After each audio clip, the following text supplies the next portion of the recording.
కృష్ణయ్య. మాది గ్రామం పెద్దాపురము. మా పెద్ద మనుషులు ఎస్ మా పెద్ద మనుషులకు నంచెల దొర ఇనాం కింద 34 ఎకరాల భూమి ఇచ్చిండే.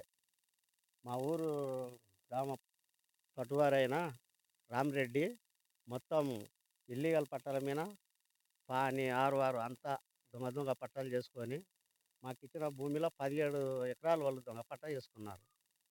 మాకు ఎస్సీలకు 17 ఎకరాలు మిగిలింది. దాన్ని ఈట ఆర్‌డీఓ గారు మాకు ఏదో చూసి ఓవర్‌సీస్ సర్టిఫికేట్లు ఇస్తే మళ్ళా దానికి ఆర్‌డీఓ గారు ఎస్సీలకి ఇట్లా చేశారని చెప్పి కలెక్టర్ దగ్గర అప్పీల్‌కి పోయిండ్రు. ఆ అప్పీల్ పోతే కలెక్టర్ గారు మా ఫేవర్‌లోనే మాకు లెటర్ ఇచ్చిండ్రు. మా ఫేవర్ చేసిండు. మళ్ళీ మా దాంట్లో దౌర్జన్యంగా మా ఊరు రెడ్డిలు మరి మా ఓదరియకు మోటార్లేసి పైప్‌లైన్ తీసి మళ్ళా ఏమన్నా ఉసుక నడుస్తుంది. అది గవర్నమెంట్ నుండి పర్మిషన్ ఎంఆర్‌ఓ గారే పెట్టిండ్రు. ఆ ఉసుక కొట్టుకపోయి అంతా ఇది చేసుకున్న పైపులు పోయినాయని మా మీద కేసులు పెట్టుడు, మా మీద దౌర్జన్యం చేసుడు. వీళ్ళు ఎస్సీలు ఏం చేస్తారు మమ్మలని మేమంతా రెడ్డిలం కదా మాకే పెత్తనం చెలాయిస్తున్నారని మా మీద ఇష్టారాజ్యంగా చేస్తున్నారు. దీనికి మేమంతా ఉండి ఇది చేసినామంటే పైప్‌లైన్ పోయింది, అది పోయింది, ఇది పోయిందని చెప్పి పోయి ఎస్ఐకి కంప్లెయింట్ ఇచ్చిండ్రు.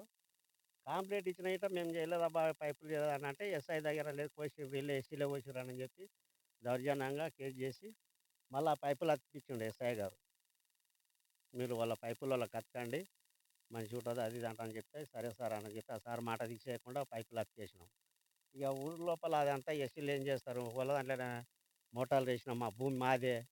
మాకు సర్టిఫికెట్లు ఉన్నాయి కలెక్టర్ గారు ఇచ్చిన ఆర్‌డీఓ గారు ఇచ్చిన మాకే ఉండయి అటని చెప్పి దౌర్జన్యం చేసి మోటార్లు వేస్తే మేము పోయి మీరు ఇట్లా చేస్తారని చెప్పి మోటార్లు వీక్కొచ్చినాం.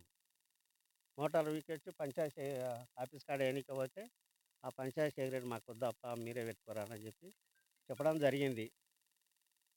ఇక మా దాంట్లో వాళ్ళు మోటార్లు వేయకూడదు. అందుకే మా సిద్ధాంతం ఇది. ఇంకేమన్నా చెప్పాలా? ఇప్పటికైనా మాకు దళితులకు 19 మంది పట్టేదారులం ఉన్నాం. 76 సర్వే నెంబర్‌ల. మా అప్పోళ్ళు దానికి పోరాడి ఆ భూ పోరాటం చేసి వాళ్ళు చచ్చిపోయిర్రు. మా తాతోళ్ళు చచ్చిపోయిర్రు. ఇట్లా 40 ఏండ్లు జరుగుతుంది మమ్మల్ని తిప్పల పెట్టబట్టి. ఇటు దాన్ని చూసి ఆర్‌డీఓ గారు గానీ, ఎంఆర్‌ఓ గారు గానీ, మా కలెక్టర్ గారు గానీ, మాకు డీఎస్ పెండింగ్ ఉంది. మాకు పాత పాస్‌బుక్‌లున్నాయి. 19 మంది పేర్ల మీద. మా కొత్త పాస్‌బుక్కులు ఇష్యూ చేసి, మా డీఎస్ పెండింగ్‌ని చే చే చేసి సరిచేసి మాకు న్యాయం చేయగలరని కలెక్టర్‌ని, ఎంఆర్‌ఓని, ఆర్‌డీఓ గారిని కోరుకుంటున్నాం. మా దళితులకు న్యాయం చేయాలనని తమరిని వేడుకుంటున్నాం.